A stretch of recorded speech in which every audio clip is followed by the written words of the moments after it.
දවස් දෙකක් මැරීගෙන මේ කරන මහන්සිය ගමටම පෙන්නන්න මේ කරපු මහන්සිය ප්‍රතිඵලයක් වශයෙන් කියන්නේ ඔයාලා මට තේරුම් කරන්න දෙයක් නැහැ. ඇත්ත වශයෙන් කිව්වොත් ඔක බැලුවහම පේනවා කලාත්මක වශයෙන් කරේ කවුද කියලා.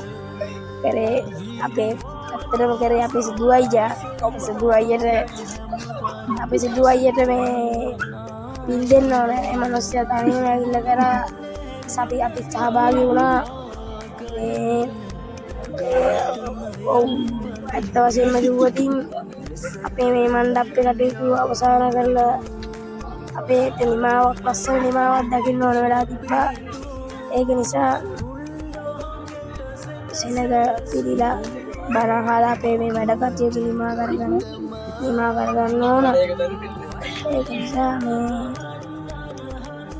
අපිට දායකත්වය ලබා දුන්න සියලුම දෙනාටත් මේ ලංකාව මේක බලාගෙන ඉන්න ලංකාවේ සියලුම දෙනාටත් මේ කියන්නේ අපි මේ වගේ දෙයක් දැක්කම මේ පහක බලාගෙන යන්න නැතුව ලයික් එකක් කමෙන්ට් එකක් දාලා ෆලෝ බාරක් දාලා ෂෙයා බාරක් දාලා යන්න ඕන. අපේ මහන්සියනු ඇති ප්‍රතිඵලයක් නැති නිසා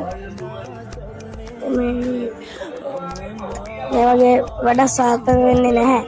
ඇත්ත වශයෙන්ම කිව්වොත් මේ